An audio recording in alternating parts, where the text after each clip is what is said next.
लेकिन चतरा में मुकाबला जो है आपको दिलचस्प दिख रहा है और यहाँ पर भी जो मुकाबला है वो बिल्कुल सीधा ही आमने सामने की लड़ाई दिख रही है कांग्रेस के त्रिपाठी और बीजेपी के कालीचरण सिंह के बीच में। हालांकि अन्य कई प्रत्याशी यहाँ पर चुनाव मैदान में हैं, कुल 22 प्रत्याशी चुनाव मैदान में हैं, लेकिन वो किस तरह से चुनाव लड़ते हैं इस पर भी बहुत कुछ करता है। लेकिन उस तरह से वो मुख्य मुकाबले में आते हुए कोई दिखे नहीं हैं। और देखिए बीजेपी को एक बड़ा फायदा हुआ जब जयप्रकाश सिंह भोक्ता ने अपना नाम वापस ले लिया।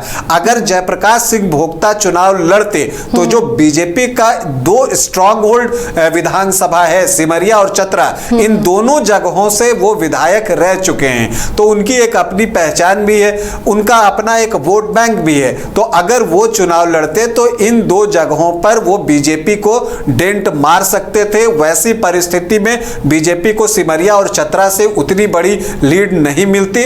तब के त्रिपाठी के पास एक अवसर था कि मनिका और लातेहार में बड़ी लीड लेकर वो मुकाबले को नेक टू नेक पर ले आते, लेकिन वैसा कुछ हुआ नहीं। जयप्रकाश सिंह भोक्ता बाबूलाल मरांडी के कहने पर मान गए। इसके अलावा कालीचरण सिंह से उनके परिवार के पुराने रिश्ते हैं, उसका भी फायदा हुआ और कालीचरण सिंह को स्थानीय प्रत्याशी होने का भी फायदा हुआ। चूंकि जब कुछ मतदाताओं से बातचीत हुई तो उन्होंने इस बात को उठाया कि अब चतरा को स्थानीय सांसद मिलने वाला है। इस तरह की बातें करते हुए कुछ मतदाता दिखे हैं। हालांकि जो एक वर्ग है जिन्होंने की बड़ी संख्या में जो है कांग्रेस को भी वोट किया है, के त्रिपाठी को भी वोट किया है, जो मुस्लिम मतदाता हैं 14% के आसपास, उन्होंने जो है के त्रिपाठी को वोट किया है। जो शेड्यूल्ड ट्राइब वोटर्स हैं उसमें जो है सेंधमारी हुई है और उसमें भी कोशिश हुई है कि कांग्रेस की तरफ वोट जाए। के त्रिपाठी ने पूरा प्रयास किया है। के त्रिपाठी के लिए अंबा प्रसाद भी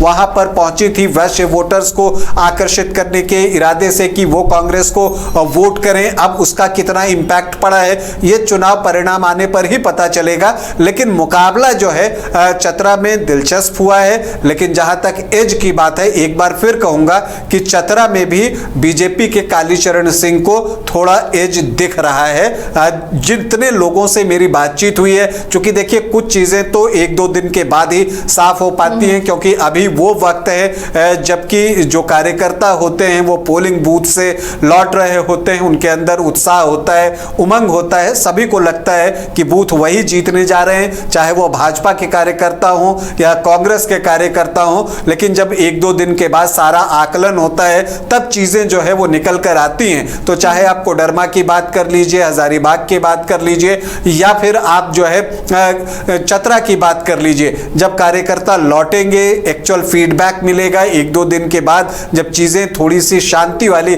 स्थिति में पहुंचती है, तब एक आकलन के जरिए पता चल पाता है कि हाँ कौन प्रत्याशी जो है बढ़त में है और कहां किसकी स्थिति कैसी है। लेकिन फिलहाल जो देख कर लग रहा है चतरा में आज के दिन, तो एज जो है वो कालीचरण सिंह को दिख रहा है। चलिए, तो काफ़ी दिलचस्प ये झारखंड की 3 सीटों पर मुकाबला, बल्कि 3 नहीं 4 कहेंगे, एक विधानसभा का उपचुनाव भी हो रहा है। यहाँ पर काफ़ी दिलचस्प फाइट है और नतीजे क्या होंगे, क्या चौंकाने वाले होंगे, क्या या फिर जनता जो सिटिंग यहाँ पर सांसद हैं उन्हें ही चुनती है, या फिर जनता अपना कैंडिडेट चेंज करना चाहती है या पार्टी चेंज करना चाहती है, तो 4 जून को ही पता चलेगा। लेकिन मुकाबला वाकई दिलचस्प है और कहीं भी ट्रायंगुलर फाइट नज़र नहीं आ रही, आमने सामने का ही मुकाबला है और जो प्रत्याशी बाकी है वो उस फाइट में उतने नजर नहीं आ रहे। हालांकि कुछ वोटों की सेंधमारी जरूर होती हुई नजर आ रही है। एलीट इंस्टीट्यूट, अगर आपके अंदर चाह है तो एलीट आपकी राह है। IIT हो या मेडिकल, आप चाहते हैं अपने आप को उत्कृष्ट दिखाना, आप चाहते हैं खुद को IITian के रूप में दिखना या मेडिकल के क्षेत्र में आगे बढ़ना, तो एलीट आपके लिए बहुत बड़ी ताकत के साथ आपके सामने है। आइए, खुलिए, बढ़िए, पहुंचिए। Elite institute.